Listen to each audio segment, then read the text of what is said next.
Today we're going to talk about customer segments. Who are you building your value proposition for? What jobs do they want to get done? What pains do they want to solve, and what gains do they want to see? And at the end of this, what you want to find is what's the archetype or persona of who you're building the product for. Now, last time we talked about value propositions, but today we're going to focus on customer segments. One of the interesting things about customers is that customers don't exist to buy, you actually exist for them. And especially if you're a technology startup, that's really hard because you always think it's about your product.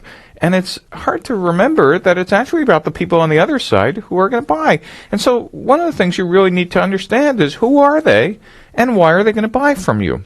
And one of the goals of customer segments is trying to understand the archetype or the persona or maybe just the details of who these people are in specific detail. You want to know where they live, what do they do, what's their age, are they in urban areas or are they married, etc. And why do you want to know that? Because it will help you figure out how to not try to boil the ocean by trying to get everybody in the world to buy your product, but figuring out who specifically is interested and why makes it incredibly easy to sell and have them want your product when you understand who they are and what their motivations are. So that's why we spend all this time talking about customers and customer segments. One of the things you'll also see later in this lecture is that you might actually have multiple customer segments. That is, different types of customers all interested in your product. They might be male, 18 through 24, live in urban areas, but you might also have women who live in the countryside, 45 to 55 in some cases, also interested. And the types of marketing or demand creation you'll do to attract each segment will be different. But if you didn't know who they were, you'd be creating the same type of marketing and, in fact, probably not reaching any of them. So let's take a look at this in more detail. So if you remember from the last lecture, value propositions, what we're really trying to do is find the right product market fit between what you're building and who wants to buy it. Again, we call this relationship between value proposition and customer segment simply product market fit. Today in customer segments, in this lecture, we're really going to ask what job are we getting done for the customer? That is, what functional or social jobs are we going to get done? What emotional jobs? What problems or needs are we solving? What gains are we providing the customer? What pains? How does market type affect this? And at the end, what we're going to come up with is a deep understanding of the persona and archetype. Who are they? Why would they buy? Why won't they buy? What do you need to say to them? And if you spend your energy out of the building doing customer development and customer discovery here, it will make your company incredibly efficient in actually figuring out how to market and sell to them. So remember, the goal is now to connect the value proposition with what you're going to know and learn outside the building about customers. Now, remember, your goal here is to start with a series of hypotheses. That's all you have on day one. If you're a domain expert, maybe you know a little more, but it's okay because you're just kind of guessing here. You start with, well, here's who I think my customers are. But then you get out of the building and you start running experiments and you find out, oh, I was right. Or more often, on your first guess is, I was wrong.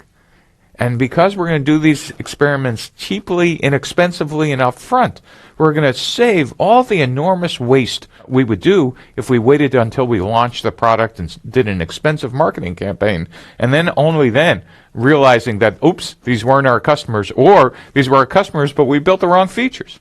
So let's dive down a level deeper and first focus on what's the jobs needed to be done. That is, what's the customer segment trying to get done, and is it a problem or need? Now, this phrase jobs to be done was first popularized by Clayton Christensen, who wrote a series of books, The Innovator's Dilemma and The Innovator's Solution. Should probably be on any entrepreneur's reading list. And what Christensen said is, look, what functional or social jobs are getting done? That is, does the customer want to perform or complete a specific task, or solve a problem, or trying to look good, gain power or status? Or are there some emotional jobs? Do they want to look better, feel good, feel more secure? And what basic needs are you helping your customer satisfy? Is it entertainment? Is it dating? Is it something hardwired into the human psyche? Now, a simple way for you to start with your customer segment hypotheses is rank each job according to what you believe is its significance to the customer. And you get to guess on day one, is it crucial or trivial? And take a guess about how frequently it occurs. And outline what specific context a job gets done. I call this the day in the life of a customer. That is, you ultimately ought to be able to go up to a whiteboard and diagram, for me or anybody else, here's what a customer does from the moment they get up to when they go to work or when they're at school or something else, and here are the products they use and the car they drive and what they read, etc. And if you really don't have a deep understanding of that customer and where your product fits, you're really going to have a hard time understanding them. Now, just remember, on day one, all you're mostly doing is guessing. But the whole objective of getting out of the building is trying to fill in this day in the life. So you actually, when you say something about, here's how we ought to go advertise to them or reach them or use Google AdWords to them, that you're just not saying, it's because I think so. It's because you're saying, I've spoken to a ton of these people and they'd love to buy our stuff, but here's how we reach them, or here's the key message we need to deliver. So another key component of understanding customers is understanding customer gains, which is a fancy way for saying what are the benefits the customers expect or desires. So besides the jobs they want to get done, what do they want to gain by using your product or service? So let's take a look. So some of the gains could be, what would make them happy? Is it saving money, saving effort, saving time? And what do they expect? And what would go beyond their expectations? How would you delight these customers? Is it quality, more of something, less of something? And is it features that would delight them, or performance, or quality? And what would make your customer's job or life easier? More services, lower cost of ownership, flatter learning curve? Obviously, this depends about whether you're selling to business customers or consumer customers, but you want to be able to make a list or a column of all the gains that they would get by using your product. And some more gains could be, is it social consequences? Does it make them look good? Increase in power? Is it good design? Is it specific or more features? And how do they measure success and failure? Is it performance or cost? And what would increase their likelihood of adopting your product or using it or using your solution? Again, is it about cost? Is it about lower risk? Is it about better quality? Is it because it's more fun? You need to come up with a series of hypotheses. Just make that list now. But you can't guess forever. You have to validate these hypotheses. Now, the last piece in understanding customer segments is understanding their pains. We've been talking about all the wonderful stuff that we could do for them that makes them happy. But are there things that we could get rid of that actually is kind of like they've been walking around with an arrow through their head and they've just kind of accepted that for a while, but when you come about, you could say, hey, we could solve these problems for you. Well, let's see what kind of problems we could solve. Is there something your customers find too costly? Again, is it about time and cost too much? This is essentially the flip version of the gains. The pains are, what could we solve for these customers that they hate? Is there something about their product or service that's underperforming? It's missing features, it's too slow, it doesn't work well, it's buggy. And what are the main difficulties and challenges? Now, one of the interesting things is that entrepreneurs come back and say, yes, customers said this was a real pain. Our product really solves these problems. Well, one of the things you need to know is, was this like problem number 47 on their list? Or is this in the top 3? Because most human beings, whether they're in corporations or even at home, tend to only worry about the top 3 or 5. So when you find out that this solves a pain, the question you need to ask is in context, well, what are the other pains you have? And you really want to understand their top 10, top 20, and then if to find out your number 32 or 47, I wouldn't be celebrating, but I actually would be asking, well, wait a minute, is there any way that our product or service could actually solve anything in the top 5? And if not, maybe you're in the wrong customer segment.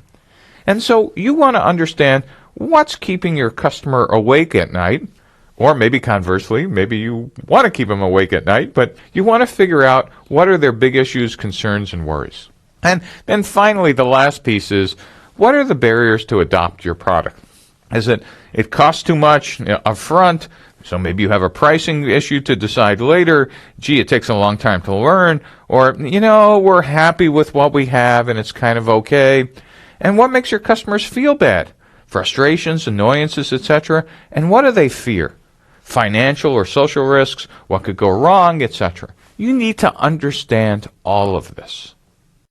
And the goal of all this is to actually define the customer persona or archetype, which is just a fancy way for saying, I want you to know everything about those customers.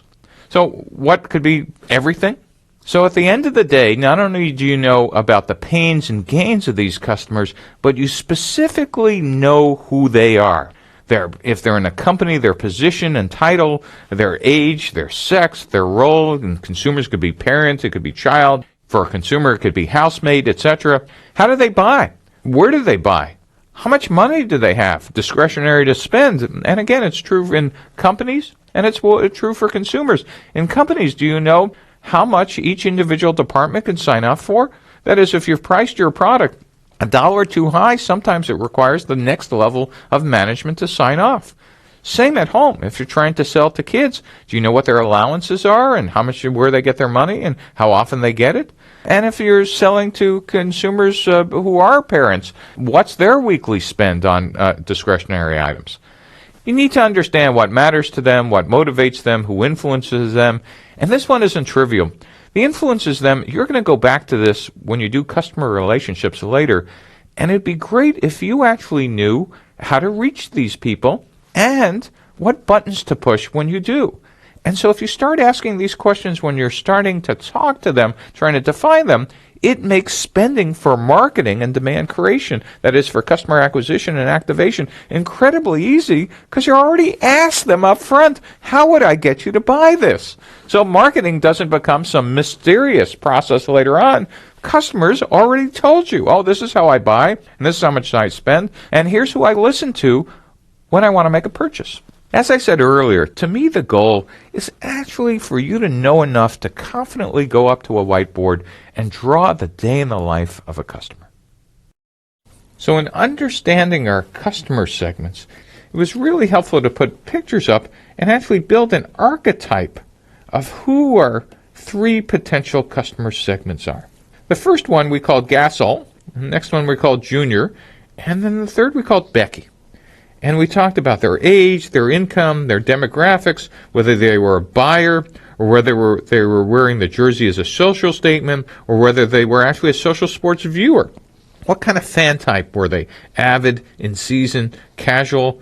What kind of class were they? Were they upper class and could they afford anything? Or were they middle class or could they they don't even have a credit card? What was their Facebook status?